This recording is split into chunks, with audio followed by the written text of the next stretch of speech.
エリアがあります。アプリ。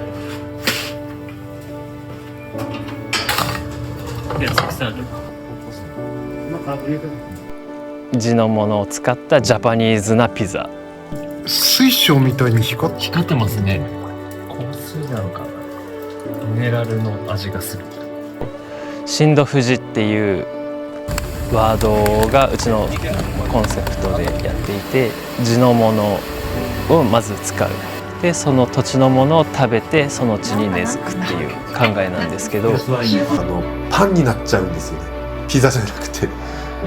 でその中でやっぱピザをやっていく上で、僕がこうピザをイタリアの枠の中にこうちゃんと当てはめていくのが僕の仕事なんじゃないかなと思って。あと地元の人たちが火を囲んでその時間を分かち合ってほしいっていう。応援してくれてる喜びと愛されてるっていう喜び。あら、化粧してこないんだ。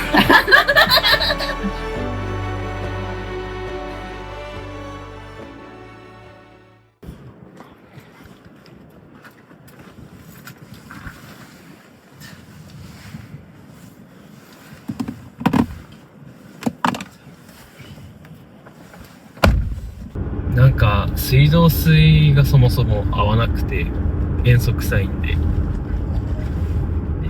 なんか山の水汲みに行こうかなっていう。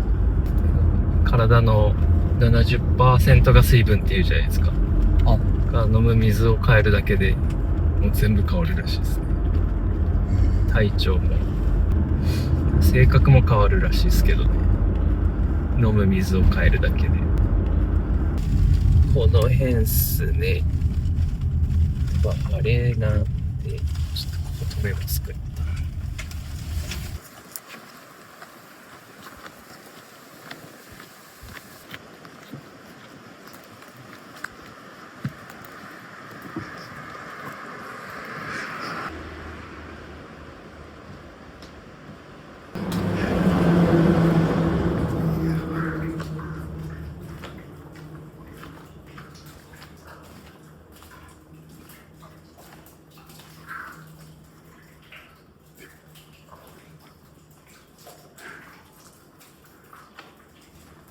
これです。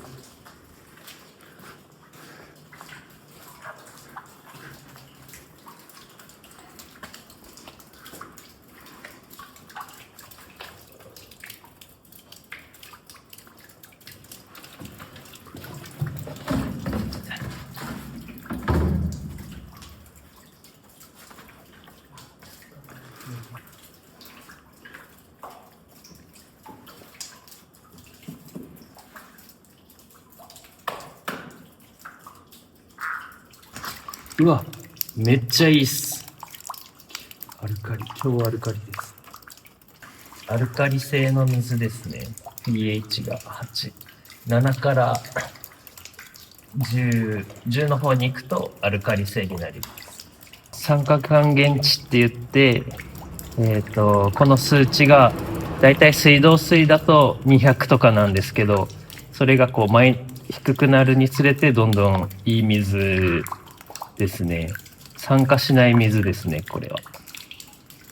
このお風呂に入ると酸化しないです。老化がそんなにしない。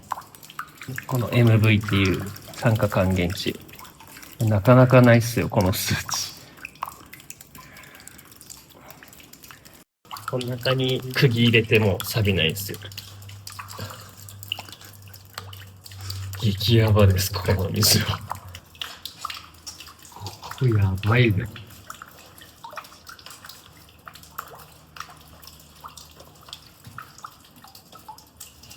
なんかすごい水晶みたいに光ってますね。なんだこれ。飲めんのかな、あそこの水って。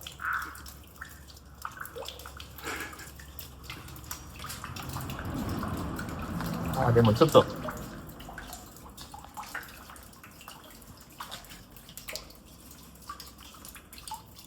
香水なのかな。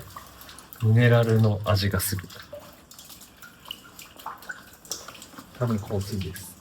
香水とかってどうやったらわかるんですか？なんか、ミネラル、ちょっと味がついてるんですよ。コンプレックスとかみたいに、ちょっと飲みにくいじゃないですか。あれ。飲みづらさがあるので、多分この上に、いろんな岩盤があって、そこの成分が出てるんでしょうね。ミネラルの、何て言うんでしょう。塩化ナトリウムとか、マグネシウムとかそういう系の。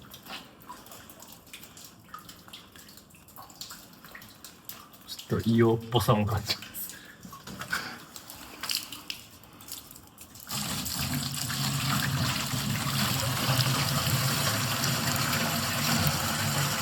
多分この下に溜まってるのがミネラルです。土の泥も入ってるでしょうけど、マンガンとかそういう系です。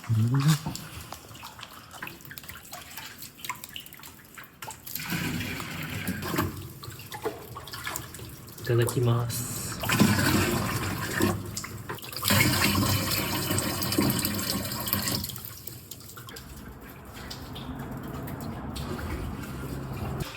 何なんでしょうね、ここ昔。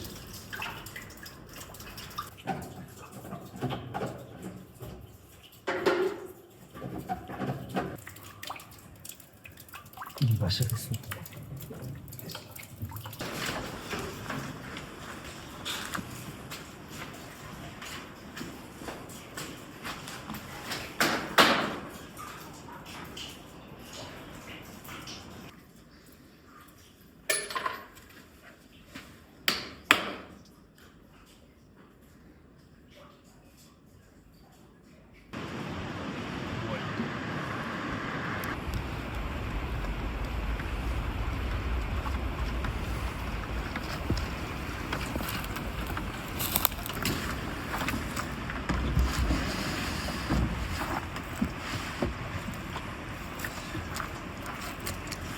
地元のシャーマンから聞いて教えていただきました。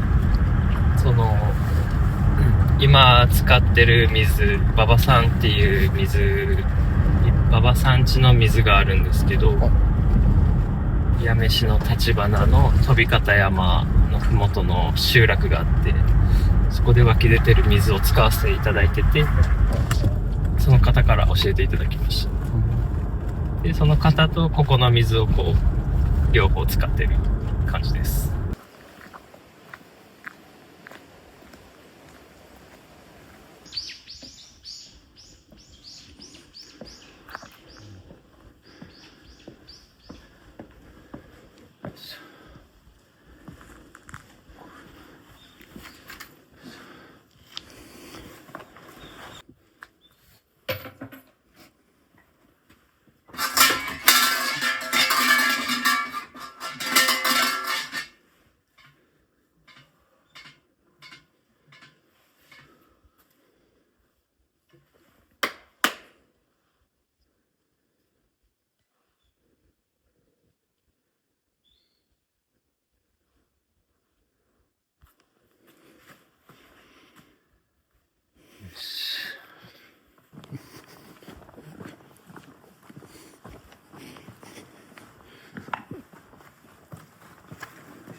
少し痛いです、少しずつ。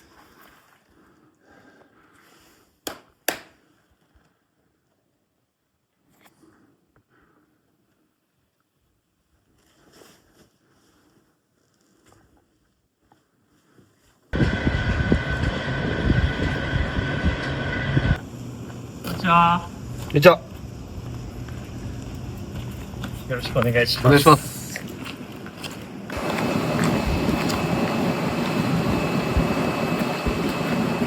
なんだ浮橋か、吉井町の今南の香りを3月は引いてます。2月から引いてます。でまあこんなもんですよ。あざます。よいしょしょしょしょ。すごい。はい、どうぞ。これは浮葉さん、令和7年産の福岡県産南の香り、これをひいて、今、イルビエレインさんのピザ用の生地になる水車印と水車印の全粒粉、これ小粒になるんですか？いや、小粒ぐらいですか？これ1等なんで全然これぐらいの大きさ。2等になるとまだ小さいし、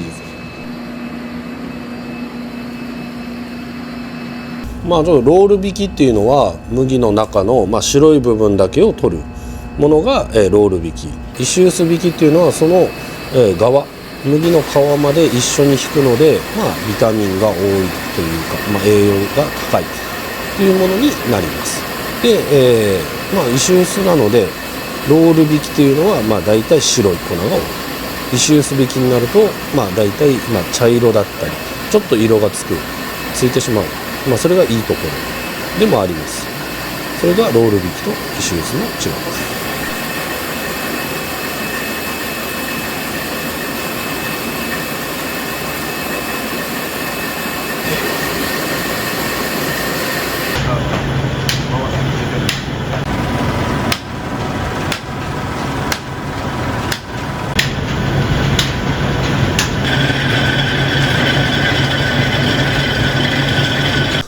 質が悪くてなんかちょっと粉がトゲトゲしくなっちゃうので、今の状態がベストかなと思ってやってますね。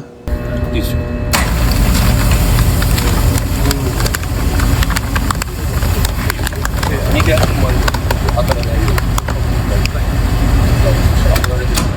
はい。おお。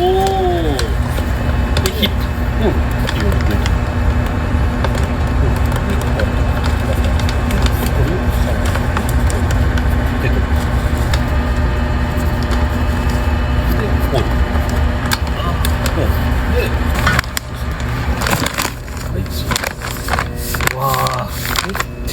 すごい。昔はねこれをミシンで塗ってたんですよ、上が開いてて、今は下から入れてますけど、上から入れてミシンで留めてたんですけど、そんなことはせず一緒にます。貼ってないんですね。もう梅野さんのその含有量が一番の肝なんであんま言えないですけど、全粒粉は全体の 10% と水車を何 10% か入れて、でもう一個夢力っていう北海道の粉と鳥越製粉さんの春よ来いっていう品種を混ぜて使ってます。ピザ生地に 10% しか全粒粉は入れてないんですけど、存在感すごいですから。こんなんでコーヒーでエスプレッソみたいな感じで濃さが。だからもう。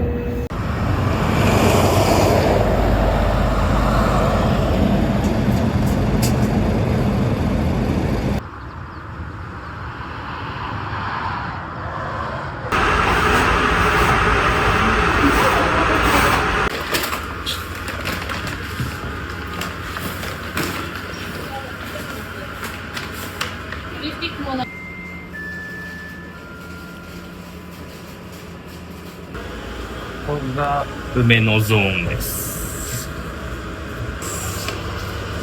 糸島の市。なんか違うんですか？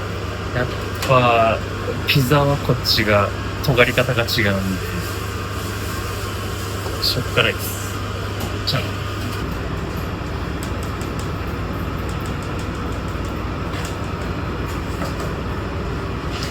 0.4%、0.4%。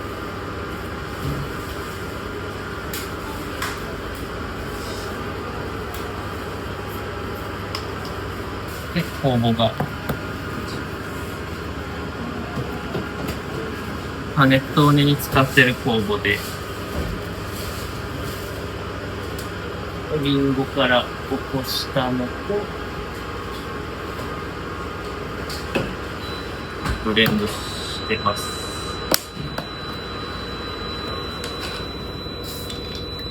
これが酵母です。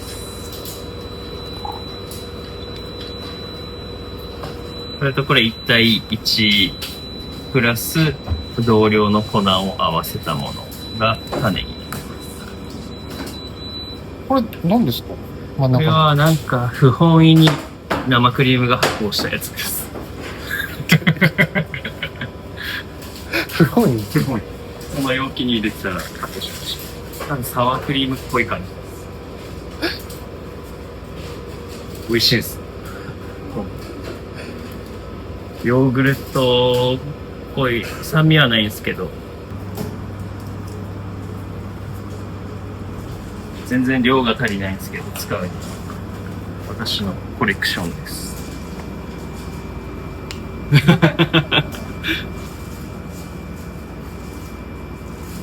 とセミナークエラー、これは前回使ったのはこれはすりつぶしてシュトーレに入れました。スタッフ用のシュトーレ。これは今後も起こせます、こいつらで。どういう仕組みなんですか？多分こう付着してるんですよね。こうもこもこう蜜がついてるんで、こいつらにも花粉持ってくるんで、多分花酵母と一緒なんですけど毒はあるかもしれないからお客様には出せない。スタッフでちょっと実験します。なんか漢方を勉強してたら効能あるんですよね、こいつらもちゃんと。セミの抜け殻はしゃっくり止め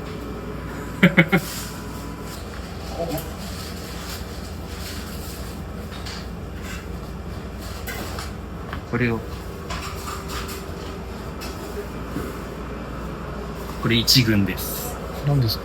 これはツノゴマっていう植物と、これ猿の腰掛け。猿の腰掛けって何ですか？まあ、キノコの一種です。漢方なんですけど、これを陽明酒につけて、こう煎じて煮出してエキスを抽出。それをどうするんですか？これがドライフルーツとかに漬け込んで、なんかもうバグるような酵母ではなくてエキスが欲しいです、こいつ。これ硬いんで木みたいで、裏側木もやばいんです。キノコです。からこう削って、ちっちゃく削ってお酒で煮出してドライフルーツに吸わせてシュトーレンとかに。こ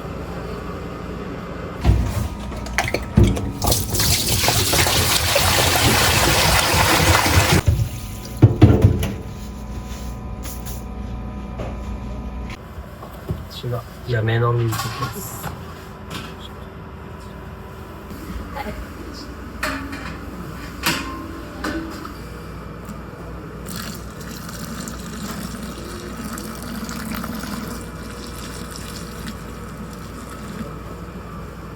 こちら酵母です。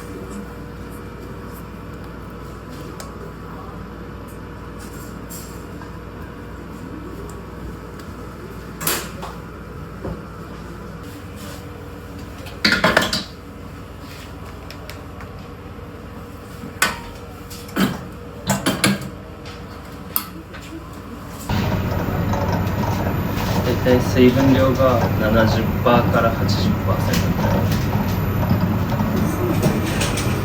こいつがタンパク質を分解する酵母なんで、ちょっと固めにはわざと仕込んで緩ませる計算です。乳酸の粉こそピザ生地に合っていて、結構石臼で酵素も死んでないし、香ばしさが一番出るんですよね。ピザ生地って350度から400度ぐらいまで上がるんで、2、3分で焼き切るんですよ、1枚。で、大体のこういう白い普通の粉っていうのは香りが飛んでしまうっていうのと、香ばしさが出ないんで、その短期間じゃ。だから梅野さんのが一番香ばしさが出ます。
そう。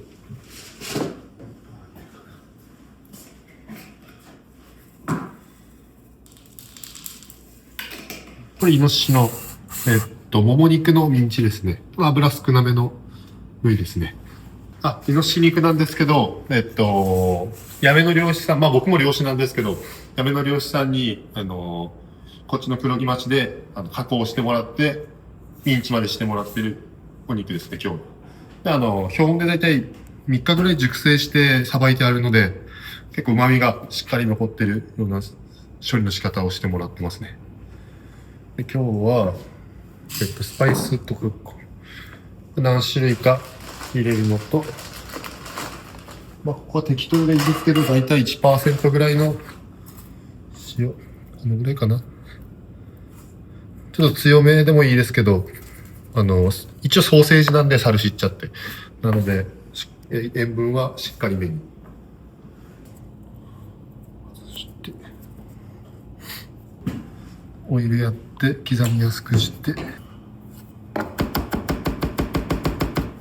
で、これは星野の、そのピッツェリアで、菜の花と自家製のサルシッチャ、イノシシのサルシッチャで、ピザ用に使うので、ピザに合うように、ちょっとイタリアのソーセージっぽい感じの味を出すために今日は、フェンネルですね。まあ、これ入れるとぐっとイタリアのサルシッチャの香りになるので、これをちょっと入れていきますね。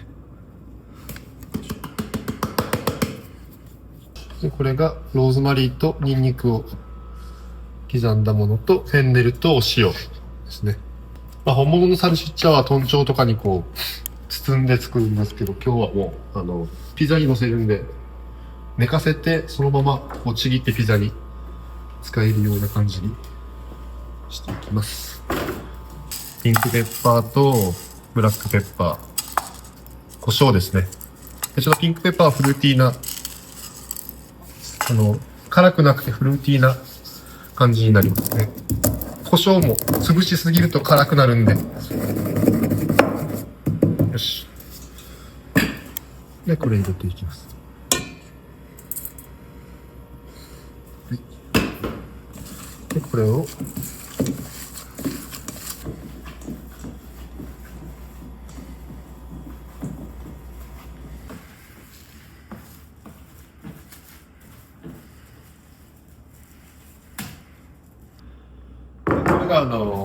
今ピッツェリア、イルビーレインの方で、ピザに使っているサルシッチャですね。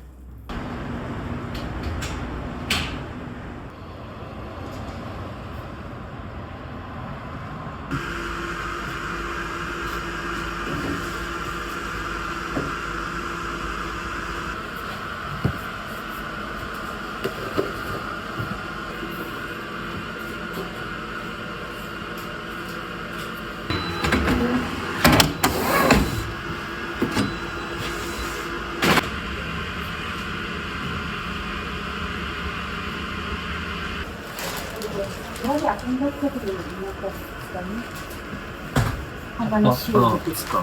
トマト漬け。これまた面白いに来てる。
に買ってきたもので、さすがにちょっと間制約がどうなってるやろう。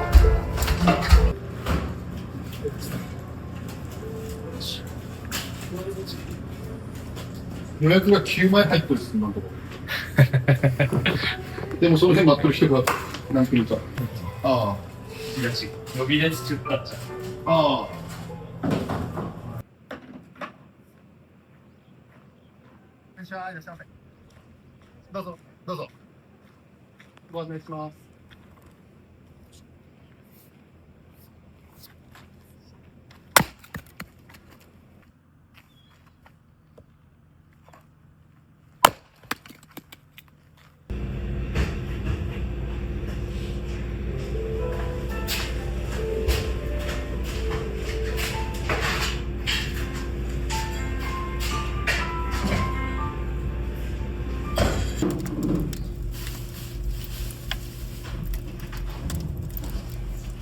先に変えたら脳みそバグる。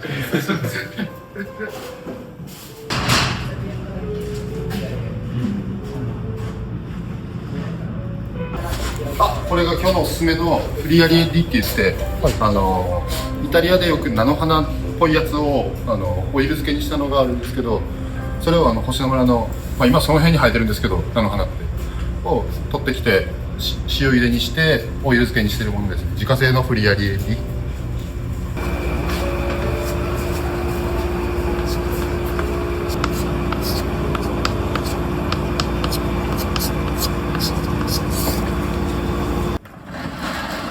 すみません、お待たせしました。どうぞ。いらっしゃいませ。ありがとうございます。どうぞ。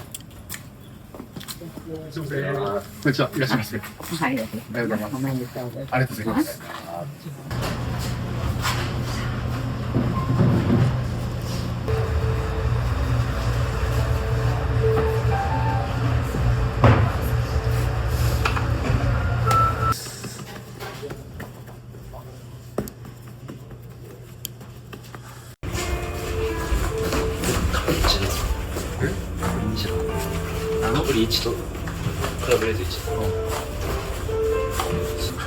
ピザとスープ同時に出るぜ、これでいくと。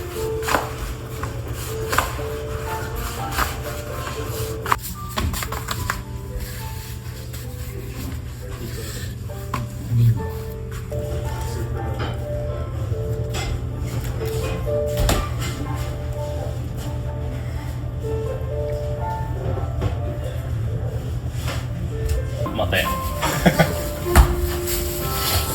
飛ばしやすくするには。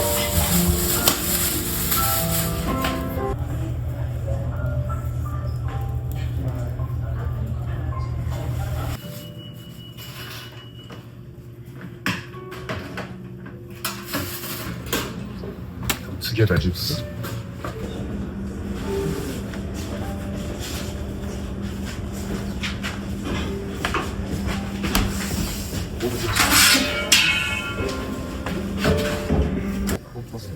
今から取り入れた。はい。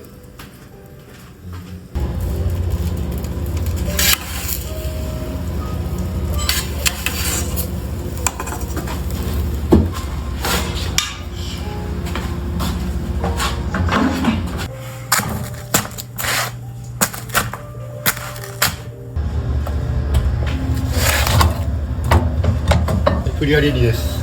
B さんとか。B1。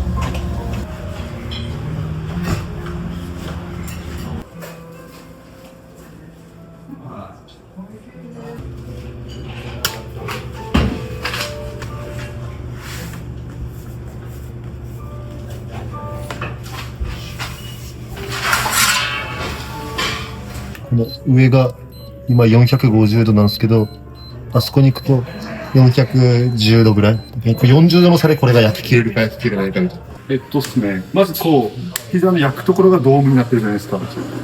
ドームになってて、それと別にドームの手前の方から、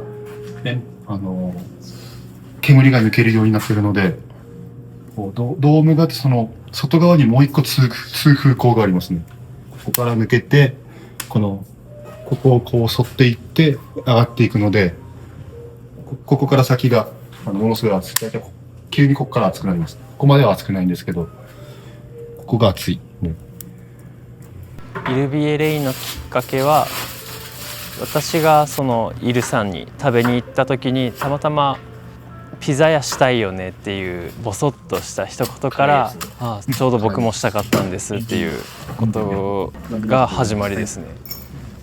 その 2,3 ヶ月後ぐらいにもうすぐクラウドファンディングを始めて、ちょうどいい時期にいい物件も見つけたので、そこを買い取ろうっていう話になって、でその場所が末崎の地元の星野村っていう場所で、ロケーションもいいし水も取れるしっていうことでそこに決めました。元が良かった現在です。これが釜ですか。横澤君、もうこれしてやろう。お世話になりました。お年寄りはどうも。たまたまこの方と私はここの前の住人なんですよ。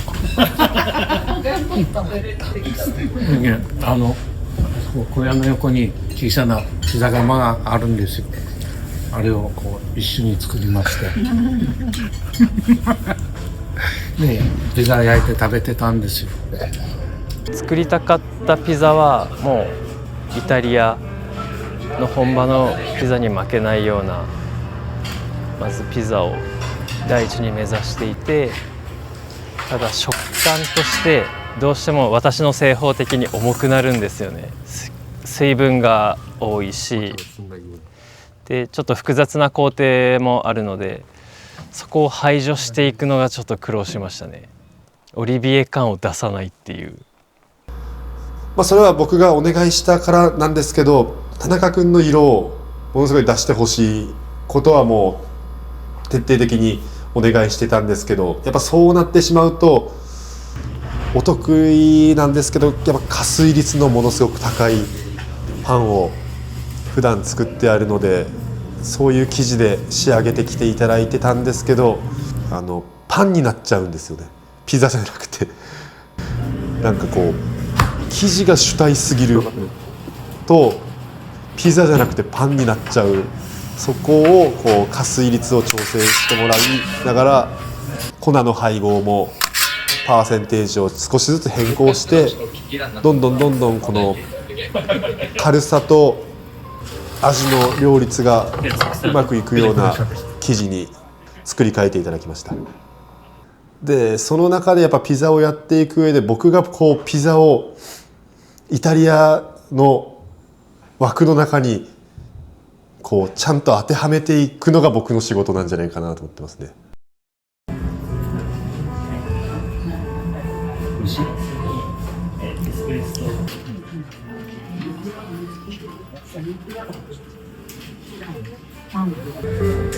直接お客様の声を聞けるので接客も楽しいです。安心して任されます、こっちは。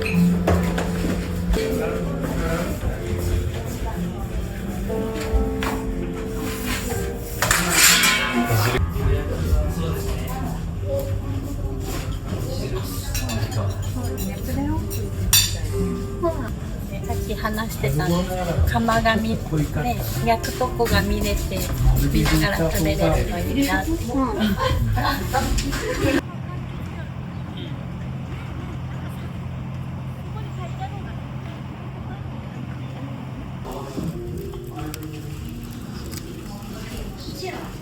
これピザカルボナーラ、普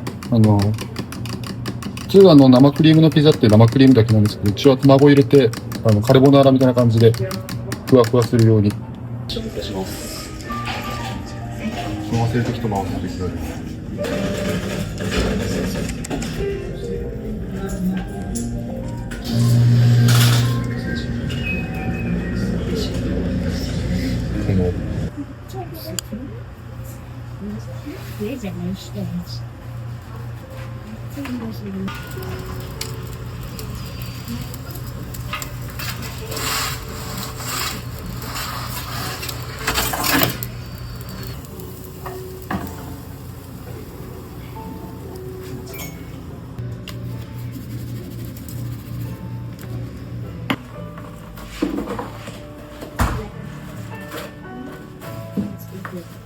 お待たせいたしました。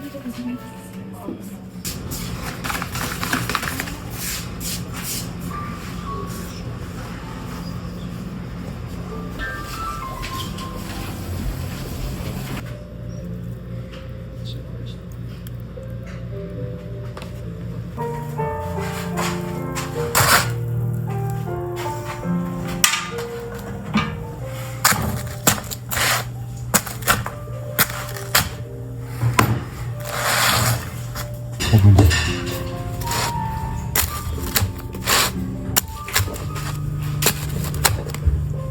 毛です。はい、お願いします。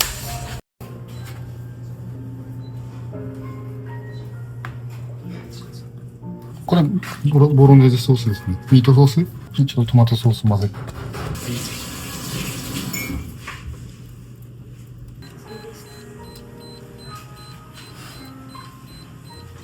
大体400度ですね。ハンバーガーが好きやけど。食べます？食べます。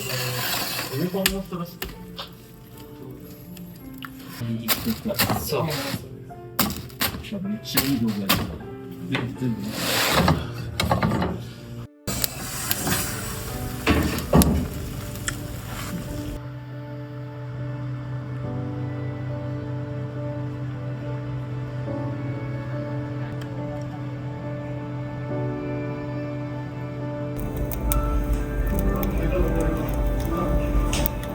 素敵ね。あっちから持ってきなったってちょっと見てた。ああ、本当だ。星の村を凝縮した一品を作りたいですね。新戸富士っていうワードがうちのコンセプトでやっていて、地のものをまず使う。でその土地のものを食べてその地に根付くっていう考えなんですけど、地のものを使ったジャパニーズなピザを広めていきたいっていうのと、あと地元の人たちが火を囲んでその時間を分かち合ってほしいってい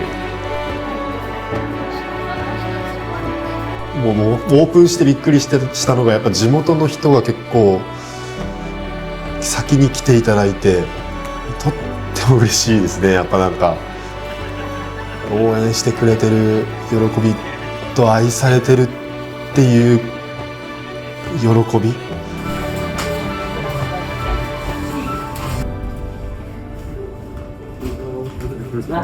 まだですね、でも具材の材料とかは。あら、化粧してこないんだ。